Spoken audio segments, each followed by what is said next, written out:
Learning accounts. आज की इस वीडियो में हम न्यू चैप्टर स्टार्ट करेंगे जिसका नाम है लेजर।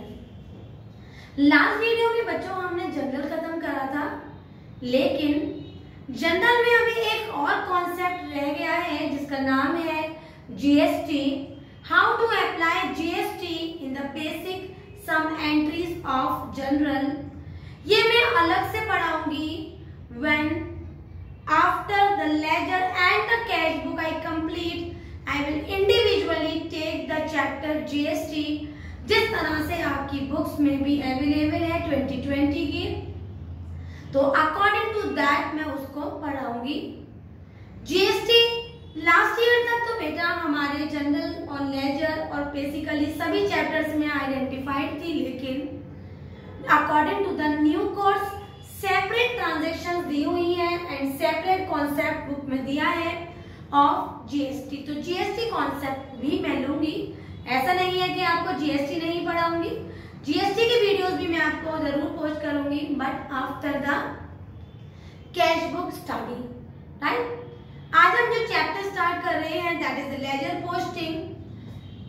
जनरल में क्या होता है बेटा, हम एक साथ एक रिकॉर्ड्स एक ही बुक में लगातार करते हैं। फॉर एग्जांपल राम की एंट्री तो भी उसी में, श्याम की तो उसमें, रेंट की, सैलरी की, cash, capital, purchase, sale, everything we are making in one entry. For example if there are 1000 pages of a general book, then how can we search in which place purchase are there, in which place ram entries are there, in which place expenses entries are there।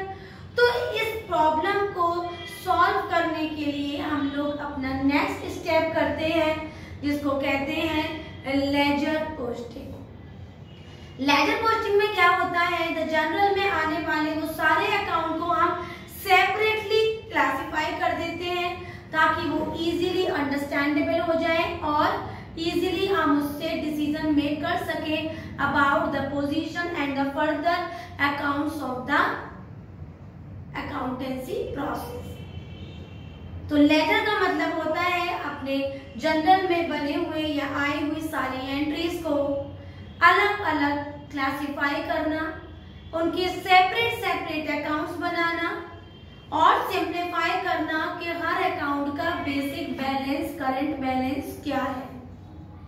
मैं board पे इसकी definition लिखी हुई है। सबसे पहले laser की definition देखते हैं। लेजर क्या होता है? The book that contains a summarised and classified form, a permanent record of all the transactions, सारे transactions का permanent record is known as ledger।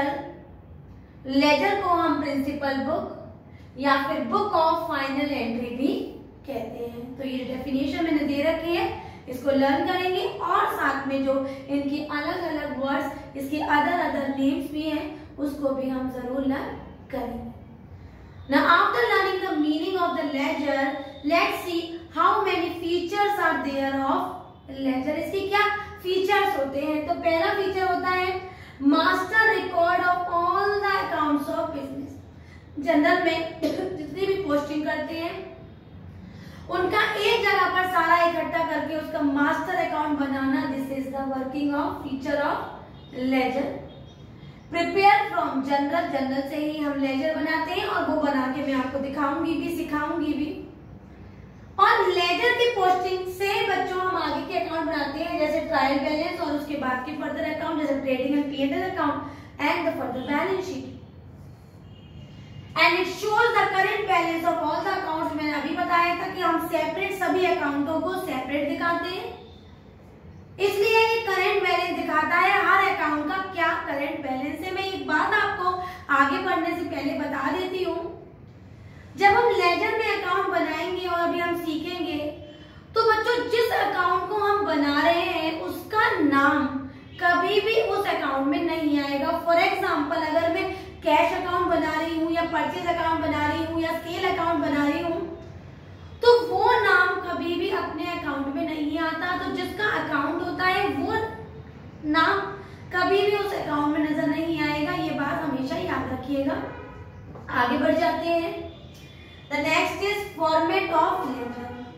जिस तरह से हमारा जनरल का फॉर्मेट 5 कॉलम्स में डिवाइडेड था, date, particular, LF debit amount and credit amount, उसी तरीके से हमारा लेजर का फॉर्मेट 8 कॉलम्स में डिवाइडेड होता है। First 4 columns are of debit columns and next column that is of right side columns are of credit columns. मैंने format बना रखा है, उसको 8 पार्ट्स में डिवाइड किया हुआ है। पहला है हमारा डेट, दूसरा particular, the third one is JF। JF का मतलब होता है जनरल फोलियो। जनरल फोलियो मतलब जनरल के रजिस्टर में ये वाली लेजर किस पेज पे हो रही है, वो पेज नंबर यहाँ आइडेंटिफाइड होता है, उसको कहते हैं जनरल फोलियो। उसके बाद अमाउंट, फिर यही चारों पॉइंट्स को हम क्रेडिट ट्रांजैक्शन में भी कंटिन्यू करेंगे, date, particular, JF and amount. तो these are the 8 column format of ledger. अब देखते हैं एक एक करके rule, how to post the entries in the ledger account. मैंने एक 3 एंट्रीज का क्वेश्चन लिया है आपको सिखाने के लिए कि लेजर में हम क्या क्या रूल्स फॉलो करेंगे और लेजर बुक बनाएंगे। 3 स्टेप में बच्चों आपको पूरी लेजर पोस्टिंग आ जाएगी और आई अश्योर कि आप इजीली लेजर पोस्टिंग कर पाएंगे। पहले मैं यहाँ स्टेप लिखूंगी, फिर आपको पोस्टिंग करके दिखाऊंगी।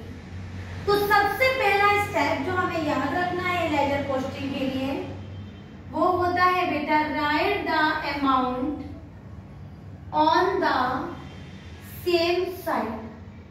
जनरल में जिस साइड भी हमारी वो वैल्यू लिखी हुई है, उसका अमाउंट भी उसी साइड में लेजर में पोस्ट कर देंगे। Write the date on the same side, उसी साइड पर डेट लिख देंगे जो कि क्वेश्चन में है। राइट द अपोजिट ट्रांजैक्शन, अगर वो अपोजिट ट्रांजैक्शन हम डेबिट में लिख रहे हैं तो 2 से लिखेंगे और क्रेडिट में लिख रहे हैं तो 22 से लिखेंगे। ये बात बस हमें याद रखनी है and we will easily do the ledger posting. अब ध्यान से मेरी बात सुनिएगा बच्चों, ये 3 एंट्रीज मैंने ली है, इसको देखकर मैं अभी लेजर में पोस्टिंग करवाऊंगी। तो अगर पहली एंट्री पे मैं ध्यान दूं तो स्टार्टेड बिजनेस विद कैश है, तो एंट्री हो जाएगी हमारी cash account debit to capital account, value हो जाएगी 20,000। नरेशन होगा बीइंग बिजनेस स्टार्टेड। अगर मैं दूसरी एंट्री की बात करूं तो दूसरी एंट्री हो रही है परचेज गुड्स इन कैश, तो एंट्री होनी चाहिए, मैं यहाँ पर April 1, April 2 और April 5 मान लेती हूँ। तो April 1 की एंट्री तो ये हो गई। April 2 की एंट्री होगी purchase account debit to cash account, क्योंकि कैश में हमने गुड्स परचेज किए हैं, being goods purchase in cash. Value दी है 10,000 और 10,000। और थर्ड ट्रांजैक्शन है पेड रेंट, तो एंट्री होगी rent account debit to cash account being rent paid, और वैल्यू आएगी 5,000 एंड 5,000। अब इनकी लेजर पोस्टिंग के लिए देख लेते हैं अनरिपीटेड अकाउंट कौन कौन से हैं। तो अनरिपीटेड में मुझे तो एक तो दिखा कैश अकाउंट, एक दिखा बेटा कैपिटल अकाउंट, एक दिखा मुझे परचेज अकाउंट और एक अनरिपीटेड में दिख गया मुझे रेंट अकाउंट। तो कुल कितने अकाउंट बनेंगे अब इसमें? 4 अकाउंट। तो मैं 4 अकाउंट्स आपको बना के दिखाती हूँ। पहला अकाउंट बना लेते हैं बेटा हम, date particular JF amount, date particular JF amount, date particular JF amount, date particular JF amount. तो पहला अकाउंट मैं बनाने जा रही हूँ कैश अकाउंट। रूल को फॉलो करेंगे। पहला रूल है write the amount on the तो कैश अकाउंट का जो अमाउंट है वो किधर की साइड दे रखा है, डेबिट साइड। तो ये डेबिट साइड होती है बच्चों, ये क्रेडिट साइड। डेबिट साइड में अमाउंट लिख देंगे 20,000। Next rule, write the date on the same side. Same side पे अप्रैल 1 लिख देंगे। Write the opposite transaction, the third rule. अगर डेबिट साइड लिख रहे हैं तो 2 से, तो अपोजिट ट्रांजैक्शन क्या है, to capital. To capital, debit का अपोजिट क्रेडिट होता है और क्रेडिट का अपोजिट ट्रांजैक्शन डेबिट होता है। तो ये मैंने पोस्टिंग कर दी। This is how we made the ledger posting. Second entry में देख लेते हैं। एंट्री है purchase account debit to cash. Cash दिख रहा है ना, तो कैश यहाँ पर हम दिखाएंगे। कैश किधर की साइड है बेटा, क्रेडिट साइड। तो रूल को फॉलो कर देते हैं। Right the amount on the same side 10,000। Right the date on the same side. Date दे रखी है हमें April 2। Right the opposite transaction. तो अपोजिट ट्रांजैक्शन है हमारा परचेज, और क्योंकि वो क्रेडिट साइड लिख रहे हैं तो by purchase.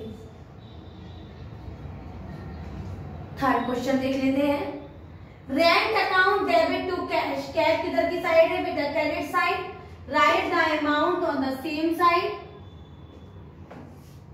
Right the date on the same side. April 5 माना था मैंने इसको।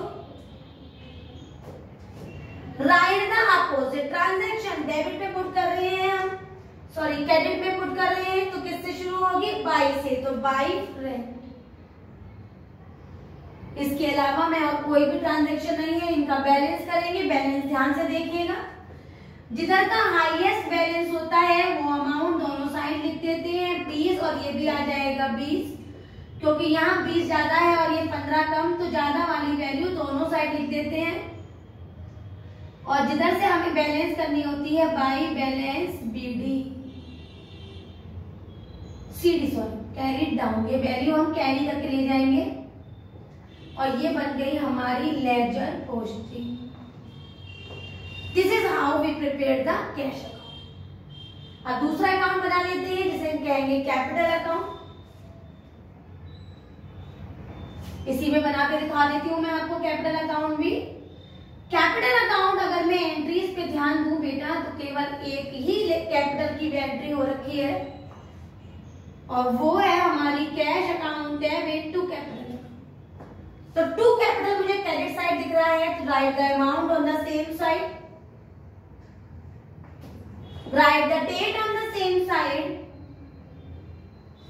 Right the opposite transaction. तो क्रेडिट साइड लिख रहे हैं तो बाई कैश से लिखेंगे और कुछ भी नहीं है, बैलेंस करेंगे।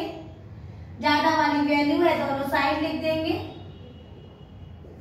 और इधर बैलेंसिंग करेंगे टू बैलेंस सीडी, मतलब इसको हम कैरी करके अभी ले जाएंगे। ये बन गया हमारा दूसरा अकाउंट जिसका नाम था कैपिटल अकाउंट। तीसरा अकाउंट जो बनाना था वो था हमारा परचेज अकाउंट, वो भी मैं इसी में बता देती हूँ आपको। परचेज अकाउंट की एंट्री चेक कर लेते हैं बेटा। एंट्री सेकंड नंबर पे हो रही है purchase account debit. Write the amount on the same side. Right the date on the same side. Right the opposite transaction. और कहीं पर भी परचेज नहीं दिखा, मैंने इसको ऐड किया। कोई भी वैल्यू होती है, अगर अकाउंट बंद हो रहा है तो हमेशा डबल लाइन से उसको हम क्लोज करेंगे बाय बैलेंस सीडी, मतलब इसको कैरी करके अभी ले जाएंगे कहीं, carry down. And the next one is rent account. Rent account देख लेते हैं। सेम रूल फॉलो करेंगे। रेंट में भी, रेंट का भी केवल एक ही ट्रांजेक्शन दिख रहा है, वो है हमारा थर्ड वाला rent account debit to cash account. तो where rent is in the debit side. Right the amount on the same side. Right the date and amount, दोनों को ही हम सेम साइड लिख देते हैं। Right the opposite transaction. तो opposite transaction है टू कैश और कहीं पर भी कोई वैल्यू नहीं है बेटा। 5000 लिखा, 5000 इधर ले आए, डबल लाइन से क्लोजिंग किया और बैलेंसिंग की by balance CD 5000। This is how we prepare the ledger accounts. इस तरह का हम एक लॉन्ग क्वेश्चन अपनी नेक्स्ट वीडियो में उठाएंगे और उससे मैं आपको पूरी लेजर पोस्टिंग एक बार और कंप्लीटली कराऊंगी by using these 3 rules. Right the amount on the same side, right the date on the same side and right the opposite transaction. अगर आपको ये सारे पॉइंट्स अच्छे से क्लियर हो गए हो, वीडियो समझ में अच्छे से आ गई हो, तो मेरी वीडियो को लाइक करें, शेयर करें और मेरे चैनल को सब्सक्राइब जरूर करें। Thank you.